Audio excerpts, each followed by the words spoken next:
പറഞ്ഞതുപോലെ നീ അവസാനിപ്പിച്ച് കളഞ്ഞു അല്ലേടാ? ധൃതി പിടിച്ച് റിമിയെ കൈകളിൽ കോരിയെടുത്തുകൊണ്ട് കാറിന് നേർക്ക് ഓടുമ്പോഴായിരുന്നു പിന്നിൽ നിന്നും പ്രതാപവർമ്മയുടെ കൂർത്ത ചോദ്യം. കണ്ണൻ്റെ കാലുകൾ ഒരു നിമിഷം നിശ്ചലമായി. കൈകളിൽ മരണത്തിനും ജീവനുമിടയിലുള്ള റിമി. ഒപ്പം ഓടിയെത്തുന്നവർക്ക് കടിച്ചു കുടയാനാണ് അപ്പോഴും താല്പര്യം. കണ്ണാ, അവർക്കുള്ള മറുപടി നമുക്ക് പിന്നെ കൊടുക്കാം. ഇപ്പോൾ നീ വാ, വന്ന് കയറടാ. ഡ്രൈവിംഗ് സീറ്റിൽ ഇരുന്നു കൊണ്ട് തന്നെ ഹരി കണ്ണന് വേണ്ടി കാറിൻ്റെ ബാക്ക് ഡോർ തുറന്നു കൊടുത്തു. മടിച്ചു നിൽക്കാതെ അവൻ റിമിയുമായി ഉള്ളിലേക്ക് കയറുമ്പോൾ മറു സൈഡിൽ നിന്നും സീതയും അവനൊപ്പം കയറി. ഹരിക്കരികിലേക്ക് ആദ്യമാണ് കയറിയത്. മുത്തശ്ശിയെ ശ്രദ്ധിക്കണേ സിദ്ധു, കാറിൽ ഇരുന്നു കൊണ്ട് തന്നെ കണ്ണൻ വിളിച്ചു പറഞ്ഞു. ഹരി പരമാവധി സ്പീഡിലാണ് വണ്ടി ഓടിക്കുന്നത്. ബെഡ്ഷീറ്റിൽ ചുറ്റിപ്പൊതിഞ്ഞു പിടിച്ചിരിക്കുന്ന റിമിയുടെ മുഖം നിറയെ ചതഞ്ഞ് നീര് വന്നിട്ടുണ്ട്.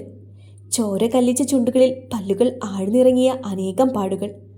പാതി അടഞ്ഞ കണ്ണിൽ നിന്നും ഒലിച്ചിറങ്ങിയ നീർത്തുള്ളികൾ കൺപീലിയിൽ തടഞ്ഞു നിൽക്കുന്നു. അത്യധികം വേദനയോടെ കണ്ണൻ അവളെ നോക്കി. തന്നെ അവൾ എങ്ങനെ കണ്ടിരുന്നു എന്നതല്ല, തനിക്കവൾ കുഞ്ഞുനാൾ മുതലുള്ള കൂട്ടുകാരിയാണ് എന്നോർമ്മ അവനെ കുത്തി നോവിച്ചു. സീതയുടെ കൈകളും റിമിയെ ചേർത്ത് പിടിച്ചിട്ടുണ്ട്. തടയാനാവാത്ത വിധം കവളിലേക്ക് പടർന്നിറങ്ങുന്ന കണ്ണുനീർ റിമിയിലെ പെണ്ണിനെ ഓർത്താണ് വിങ്ങിയത്. അവളെത്ര വേദന സഹിച്ചു കാണുമെന്ന് ഓർക്കുമ്പോൾ ഇത്തിരി നേരം മുന്നേ ഇതേ അവസ്ഥയിൽ തന്നെ കാണാൻ ആഗ്രഹിച്ചവളാണ് റിമിയെന്ന് സീത മനഃപൂർവ്വം മറന്നുപോയിരുന്നു. വിരലിലെ നഖം കടിച്ചുകൊണ്ട് ആദി ഇടയ്ക്കിടെ പിന്നിലേക്ക് തിരിഞ്ഞു നോക്കുന്നുണ്ട്. ഇനി എന്തെല്ലാം കാണേണ്ടി വരുമെന്നുള്ള ആകുലത ആ കണ്ണുകളിൽ വ്യക്തമാണ്. കാരണം കണ്ണൻ ഇന്നലെ വിളിച്ചു പറഞ്ഞ വാക്കുകൾ, അതിൻ്റെ തീവ്രത, അതെല്ലാം അവനെ പ്രതിസ്ഥാനത്തേക്ക് കൈപിടിച്ചു കൊണ്ടുപോകാൻ ശക്തമായ തെളിവുകളാണ് എന്നത് തീർച്ച. പരസ്പരം ഒരു ആശ്വാസവാക്ക് പോലും പറയാനാവാത്ത വിധം തളർന്നു തുടങ്ങിപ്പോയിരുന്നു അവരെല്ലാവരും. കണ്ണൻ്റെ കാതിൽ ഇപ്പോഴും പ്രതാപൻ്റെ ചോദ്യം മുഴങ്ങുന്നുണ്ട്, അശരീരി പോലെ. 20 മിനിറ്റ് കൊണ്ട് ഹരി ഹോസ്പിറ്റലിൽ എത്തിച്ചു. ഒരു ഡോക്ടറായിരുന്നിട്ട് കൂടി കണ്ണൻ തളർന്നിരുന്നപ്പോൾ അവൻ്റെ കുറവ് നികത്താൻ വേണ്ടി ഓടിപ്പിടഞ്ഞതൊക്കെയും ഹരിയാണ്. ICUവിന് മുന്നിലെ കസേരയിൽ തലകുനിച്ചിരുന്ന അവനൊപ്പം സീതയും ഹൃദയഭാരത്തോടെ കൂട്ടിരുന്നു. റിമിയെ പരിശോധന നടത്തിയ ശേഷം ഡോക്ടർ അവരെ മുറിയിലേക്ക് വിളിപ്പിച്ചു. ആദ്യയെ സീതയുടെ അരികിൽ ഇരുത്തിയിട്ടാണ് കണ്ണനും ഹരിയും ഡോക്ടറെ കാണാൻ പോയത്. ഇത്രയും ക്രൂരമായ റേപ്പ് വിക്ടിമിനെ ഞാനെൻ്റെ സർവീസിൽ ഇതുവരെയും കണ്ടിട്ടില്ല. ഡോക്ടർ സദാനന്ദൻ്റെ വാക്കുകളിൽ ഉണ്ടായിരുന്നു റിമി അനുഭവിച്ച വേദനകളുടെ ആഴം. പോലീസിൽ ഇൻഫോം ചെയ്യേണ്ടി വരും. റേപ്പ് അറ്റംപ്റ്റ്, അതും വളരെ ക്രൂരമായിട്ട്. ആ കുട്ടിയുടെ അവസ്ഥ അതീവ ഗുരുതരമാണ്. 24 മണിക്കൂർ കഴിയാതെ ഒന്നും പറയാനാവില്ല. ഡോക്ടറുടെ കടുപ്പമുള്ള വാക്കുകൾ കണ്ണന് ശ്വാസം മുട്ടി. പോലീസ് കേസ്, ഇനി അങ്ങോട്ട് അവളുടെ ഭാവി. ഇതിനെല്ലാം പുറമെ ഒരേയൊരു മോളുടെ ഇപ്പോഴത്തെ അവസ്ഥ. മകളെ പ്രാണനെ പോലെ സ്നേഹിക്കുന്ന, സ്നേഹം മൂത്ത് ഭ്രാന്തായി മാറിയ റിമിയുടെ ഡാഡി, മമ്മ. ഒറ്റ നിമിഷം കൊണ്ട് അനേകം ചിന്തകൾ കണ്ണൻ്റെ തലയ്ക്കുള്ളിൽ പൊളഞ്ഞു. ഹരിയുടെ കൈകൾ അവൻ്റെ തോളിൽ അമർന്നു. എത്രയൊക്കെ പറഞ്ഞിട്ടും പോലീസിൽ അറിയിക്കാതെ താൻ ചികിത്സയുമായി സഹകരിക്കില്ലെന്നുള്ള ഡോക്ടറുടെ വാശി. ഹരി ഒരുപാട് ബുദ്ധിമുട്ടിയിട്ടാണ് അതില്ലാതാക്കിയത്. റിമി കണ്ണു തുറക്കും വരെയെങ്കിലും ക്ഷമിക്കണമെന്നുള്ള ഹരിയുടെ ആവശ്യം മനസ്സില്ലാ മനസ്സോടെയാണ് അയാൾ അംഗീകരിച്ചത്. മരവിപ്പോടെയാണ് കണ്ണൻ ഹരിക്കൊപ്പം പുറത്തേക്ക് നടന്നത്. അസഹനീയമായ മൗനം, നെടുവീർപ്പുകൾ, എന്തും സംഭവിക്കാമെന്നുള്ള ഭയം, ഇനിയും മുന്നിൽ കാത്തിരിക്കുന്നത് എന്തെന്നുള്ള ആശങ്ക, ആത്മസംഘർഷം നിറഞ്ഞ കുറച്ച് മണിക്കൂറുകൾ. ശ്രീനിലയത്തിൽ നിന്നും ആരും അവളെ അന്വേഷിച്ചു വന്നില്ല. ഒന്ന് ഫോൺ വിളിച്ച് ചോദിച്ചത് കൂടിയില്ലെന്ന് അവരെല്ലാം ഓർത്തു. അവർക്കും കൂടി വേണ്ടിയിട്ടാണ് അവൾ ഈ കളികളെല്ലാം കളിച്ചത്. സിദ്ധു മാത്രം ഇടയ്ക്കിടെ വിളിക്കുന്നുണ്ട്. ഇവിടെ ഇങ്ങനെ ഇരുന്നിട്ടെന്താ സീതേ, നിന്നെ ഞാൻ വീട്ടിലാക്കി തരട്ടെ? ഹരി ചോദിച്ചു. സീത വേണ്ടെന്ന് തലയാട്ടി. അവളുടെ കണ്ണുകൾ അപ്പോഴും കസേരയിൽ ചുവരിലേക്ക് തലചേർത്ത് കണ്ണടച്ചിരിക്കുന്നവൻ്റെ നേരെയായിരുന്നു. തീത്തിന്നിരിക്കുമ്പോൾ തനിച്ചാക്കി പോകുന്നതെങ്ങനെ? കൂട്ടിരിക്കുക എന്നതിൽ കവിഞ്ഞതൊന്നും ചെയ്യാനാവില്ലെങ്കിലും പോവാൻ തോന്നുന്നില്ല. അതറിഞ്ഞതുപോലെ ഹരി പിന്നെയൊന്നും ചോദിച്ചതുമില്ല. വിശപ്പോ ദാഹമോ ഒന്നും അറിയുന്നില്ലെങ്കിലും ആദ്യം പോയിട്ട് ഒരു കുപ്പി വെള്ളവും ഒരു ബ്രെഡ് പാക്കറ്റും കൊണ്ടുവന്നു. തളർന്നു വീഴാതിരിക്കാൻ മാത്രം അവരെല്ലാം അതിൽ നിന്ന് ഓരോ കഷ്ണം എടുത്ത് കഴിച്ചു. തലേന്ന് രാത്രി തങ്ങളറിയാതെ ഇത്രയും ക്രൂരത നിറഞ്ഞൊരു സംഗതി അവിടെ എങ്ങനെ നടന്നു എന്ന് മാത്രം ആർക്കും മനസ്സിലായില്ല. സീതയെ ഇന്നലെ രാത്രി റിമി അപായപ്പെടുത്തുമെന്ന് 100% ഉറപ്പുണ്ടായിട്ടാണ് ഒരു നിഴൽ പോലെ അവളെ വീക്ഷിച്ചു നടന്നത്. യാത്ര പോകുന്നു എന്ന് കള്ളക്കഥയുണ്ടാക്കി ശ്രീനിലയത്തിൽ തന്നെ ഉണ്ടായിരുന്നു. ഹരിയും എത്തിച്ചേർന്നിരുന്നു. ആർക്കും യാതൊരു സംശയവും തോന്നാതെ കാറിൽ ആദിയും സിദ്ധുവും മാത്രം കയറിപ്പോയി. മുത്തശ്ശിയുടെ മുറിയിൽ ജിതിൻ ആദ്യം തന്നെ കയറി ഒളിച്ചിരുന്നിരുന്നു. അവനാണ് സീത ഭദ്രമായി അടച്ച വാതിൽ തുറന്നുകൊടുത്തത്. കയ്യിലുള്ള ക്ലോറോഫോം മണപ്പിച്ചിട്ട് സീതയെ കസേരയിൽ ചേർത്ത് കെട്ടിയത് കാർത്തികാണെന്ന് ആദ്യ അടിയിൽ തന്നെ അവൻ സമ്മതിച്ചു തന്നിരുന്നു. റിമിയോട് വെറുപ്പുണ്ടായിരുന്നു എന്നത് സത്യം തന്നെ. പക്ഷേ കൊന്നുകളയാൻ മാത്രം ക്രൂരത തനിക്കുള്ളിൽ ഇല്ലായിരുന്നുവല്ലോ. സീതയെ സ്വന്തം മുറിയിലാക്കി അതിനു മുന്നിലെ ഇടനാഴിയിൽ ഒരു ബ്ലാങ്കറ്റ് വിരിച്ച് കിടന്നത് ശ്രീനിലയത്തിലുള്ളവർ അവരെയൊട്ടും വിശ്വാസമില്ലാഞ്ഞിട്ട് തന്നെയാണ്. ഹരിയും അന്ന് അവർക്കൊപ്പം അവിടെ തങ്ങി. അതിനിടയിൽ ഇങ്ങനെയൊന്നും നടക്കുമെന്ന് സ്വപ്നത്തിൽ പോലും കരുതിയിരുന്നില്ല. സീതയോടല്ലേ ദേഷ്യം? റിമി ഇവിടെയുള്ളവർക്ക് പ്രിയപ്പെട്ടവളല്ലേ? അവൾക്കെതിരെ തിരിയില്ല എന്നത് ഒരു തോന്നൽ. പക്ഷേ നടന്നത് ഒരു ചതിയാണ്. കുടുങ്ങേണ്ടത് കണ്ണനാണെന്ന് വളരെ വ്യക്തമായി പ്ലാൻ ചെയ്ത് നടന്ന ചതി. സത്യത്തിൽ നടന്നതെന്തെന്ന് അറിയണമെങ്കിൽ റിമി തന്നെ കണ്ണു തുറക്കണം. തനിക്ക് നേരിട്ട ദുരന്തത്തിന് കാരണമായവർക്ക് നേരെ അവൾ തന്നെ വിരൽ ചൂണ്ടി കാണിക്കണം. കണ്ണൻ വല്ലാതെ വിയർത്തു. പിടിതരാതെ മനസ്സിൽ അനേകം അശുഭചിന്തകൾ കൊണ്ട് നിറഞ്ഞു കവിഞ്ഞിരുന്നു. ഡാ! ഹരി അവൻ്റെ തോളിൽ തട്ടി വിളിച്ചു. കണ്ണൻ ഹരിയെ തലചിരിച്ചു നോക്കി. റിമിയുടെ ഡാഡിയെ അറിയിക്കണ്ടേ?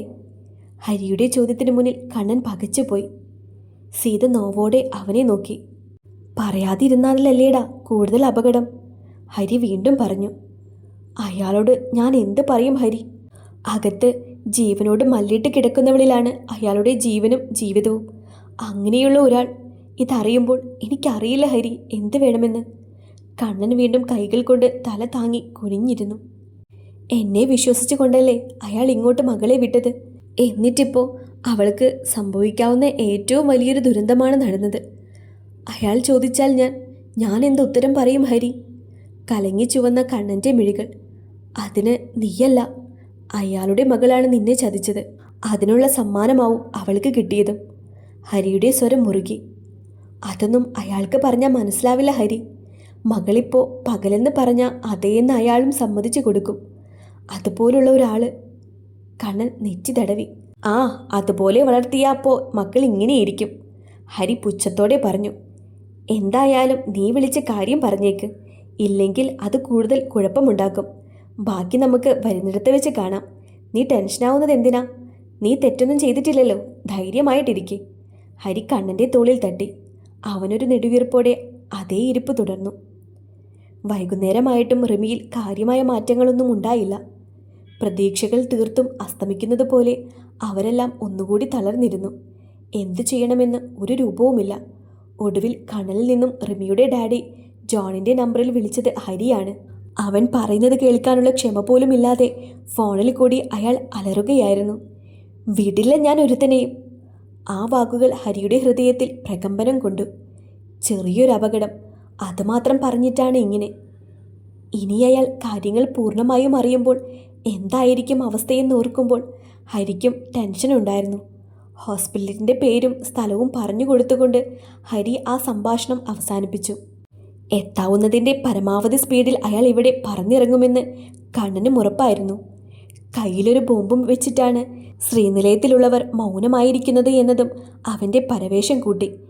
ഏത് നിമിഷവും എന്തും സംഭവിക്കാവുന്ന അരക്ഷിതാവസ്ഥ. പരസ്പരം നോക്കി അവരെല്ലാം പരിഭ്രമം ഉള്ളിൽ തന്നെ ഒതുക്കി. ഓരോ പ്രാവശ്യവും ICUവിൻ്റെ വാതിൽ തുറന്നടയുന്നത് പ്രതീക്ഷയോടെ നോക്കും. ഒടുവിൽ നിരാശയിൽ മുഖം കുനിക്കും. ഹൃദയം ഒരു അനാവശ്യ ഭയത്തെയും പേറി ശ്വാസം മുട്ടിക്കുന്നു. അത് സത്യമാണെന്ന് തെളിഞ്ഞത് ആളുകളെ വകഞ്ഞു മാറ്റിക്കൊണ്ട് കാർത്തികിനൊപ്പം നടന്നു വരുന്ന പോലീസുകാരെ കണ്ടപ്പോഴാണ്. ശ്വാസം വിലങ്ങിയതുപോലെ കണ്ണനാണ് ആദ്യം ചാടി എഴുന്നേറ്റത്. നടന്നു വരുന്നത് തനിക്കുള്ള കെണിയാണെന്ന് ഹൃദയം അവനെ ഓർമ്മിപ്പിച്ചു. സീത അവൻ്റെ കയ്യിൽ മുറുകെ പിടിച്ചു. ഭയം കൊണ്ടവൾ വിറയ്ക്കുന്നുണ്ട്. ചതിയാണ്. കണ്ണൻ റിമിയോടെന്നല്ല, ലോകത്തിലെ ഒരു പെണ്ണിനോടും അങ്ങനെയൊന്നും ചെയ്യില്ലെന്നും അറിയാം. പക്ഷേ എതിരെ നിൽക്കുന്നവർ കണ്ണനെ പരമാവധി ചുറ്റിക്കാൻ തന്നെയാണ് തീരുമാനമെടുക്കാൻ സാധ്യത. അതവൾക്കും നല്ലതുപോലെ അറിയാം. ഹരിയുടെയും ആദിയുടെയും മുഖത്ത് നിറഞ്ഞു നിൽക്കുന്നതും ടെൻഷനാണെന്നത് സീതയുടെ ഹൃദയമിടിപ്പ് പിന്നെയും കൂട്ടി. പേടിക്കണ്ട, ഒന്നും ഉണ്ടാവില്ല. യാതൊരു ഉറപ്പുമില്ലാഞ്ഞിട്ടും കണ്ണൻ അവളെ ചേർത്ത് പിടിച്ചുകൊണ്ട് പറഞ്ഞു. SI സബാൻ. മുന്നിൽ വന്നയാൾ കണ്ണനെ നോക്കി പറഞ്ഞു. അവനൊന്ന് തലയാട്ടി. അയാൾക്ക് പിന്നിൽ വേറെയും 2 പേരുണ്ട്. നീയാണോ കിരൺ വർമ്മ? തൊട്ടടുത്ത് വന്നിട്ട് പോലീസ് ഓഫീസർ ചോദിച്ചു. അതെ. കണ്ണൻ അയാളെ നോക്കി പറഞ്ഞു. You are under arrest. അയാളുടെ മുറുക്കമുള്ള സ്വരം. എന്തിനാണ് സാർ? എന്താ അവൻ ചെയ്ത കുറ്റം? ഹരി കണ്ണൻ്റെ അരികിലേക്ക് നീങ്ങി നിന്നിട്ട് ചോദിച്ചു. നീ ഏതാ? ഹരിക്ക് നേരെയും അയാളുടെ നോട്ടം കൂർത്തു. ഹരിപ്രസാദ് ഇവൻ്റെ ഫ്രണ്ടാണ്, ഹരി പറഞ്ഞു. എങ്കിൽ ഫ്രണ്ട് ഷോ കാണിക്കാതെ കുറച്ചങ്ങോട്ട് നീങ്ങി നിന്നേ. പോലീസുകാരനും അയാൾക്കൊപ്പം വന്നവർക്കും വാലു പോലെ പിന്നിൽ നിൽക്കുന്ന കാർത്തികിനും പുച്ഛമാണ്. എനിക്ക് ചോദിക്കാമല്ലോ സാറേ, എന്താ ഞാൻ ചെയ്ത തെറ്റെന്ന്? കണ്ണൻ ചോദിച്ചു. നിനക്കറിയില്ലേടാ? സെബാന്റെ ശബ്ദം വീണ്ടും ഉയർന്നു. ഇല്ല, അതുകൊണ്ടല്ലേ ചോദിച്ചത്. കണ്ണൻ കൂസലില്ലാതെ മറുപടി പറഞ്ഞു. പോലീസിനെ കണ്ടതുകൊണ്ട് തന്നെ ചുറ്റും വലിയൊരു ആൾക്കൂട്ടം രൂപപ്പെട്ടിരുന്നു. പലരുടെ കയ്യിലെയും ഫോണിലെ ക്യാമറ കണ്ണുകൾ കൂടി ആ രംഗം ഒപ്പിയെടുക്കാൻ ധൃതി കാണിക്കുന്നുണ്ട്. അകത്തു കിടക്കുന്നവള് ജീവനോടെ പുറത്തേക്ക് വരാതിരിക്കാനാണോടാ നീയൊക്കെ ഇവിടെ കാവൽ നിൽക്കുന്നത്? സെബാൻ കണ്ണൻ്റെ ഷർട്ടിൽ പിടിച്ചുലച്ചു. ഞാനൊരു ഡോക്ടറാണ് സാറേ. അവനും അയാളുടെ കൈ വിടിവിക്കാൻ ശ്രമിച്ചുകൊണ്ട് പറഞ്ഞു. ഓ, അതുകൊണ്ടാണോ ഒരു പെണ്ണിനെ നിന്റെ ആഗ്രഹം തീർത്തിട്ട് കൊല്ലാനാക്കിയത്? തീർത്തും പരിഹാസത്തോടെ സെബാന്റെ ചോദ്യം. പ്രതീക്ഷിതായിട്ട് കൂടി കണ്ണനൊന്നു ഉലഞ്ഞു. ആ ചോദ്യത്തിനു മുന്നിൽ ഹരി അവൻ്റെ തോളിൽ തട്ടി. ഞാനത് ചെയ്തിട്ടില്ല സാറേ. കണ്ണൻ വലിഞ്ഞു മുറുകിയ മുഖത്തോടെ സബാനെ നോക്കി. നീയും റബിയും ഇന്നലെ വഴക്കുണ്ടായില്ലേ? സബാൻ കണ്ണനെ ചുഴഞ്ഞു നോക്കി. യെസ്, പക്ഷേ ഞങ്ങളെല്ലാം പറഞ്ഞു തീർത്തതാണ്. അത് നീ പറയുന്ന കള്ളം മാത്രമാണ് ഡോക്ടർ. സബാൻ അവന് ചുറ്റും നടന്നു. അവളെ കൊന്നുകളയുമെന്ന് നീ ഭീഷണിപ്പെടുത്തിയെന്ന് നിന്റെ ഫാമിലി മുഴുവൻ സാക്ഷിയാണല്ലോ ഡോക്ടറെ. കണ്ണനൊന്നും മിണ്ടിയില്ല. സത്യത്തിൽ എന്താ സംഭവിച്ചത്? തുറന്നു പറയുന്നതാണ് നിനക്കും എനിക്കും നല്ലത്, അയാൾ കണ്ണനെ ഓർമ്മിപ്പിച്ചു. ഞങ്ങൾ വഴക്കുണ്ടാക്കി, അത് സത്യമാണ്. അതെല്ലാം പറഞ്ഞു തീർത്തിട്ടാണ് ഞാൻ ഇന്നലെ അവിടെ നിന്നും പോയതും. പിന്നെ അവിടെ എന്താണ് നടന്നതെന്ന് എനിക്കറിയില്ല സാറേ. റിമി കണ്ണു തുറക്കണം, സത്യങ്ങൾ എന്താണെന്ന് അറിയണമെങ്കിൽ, കണ്ണൻ അയാളെ നോക്കി പറഞ്ഞു. ഇതിനോടകം തന്നെ ചുറ്റും കൂടിയവരുടെ കണ്ണിൽ കണ്ണനോടുള്ള ദേഷ്യം നിറയുന്നത് സീത വിറയലോടെ കണ്ടിരുന്നു.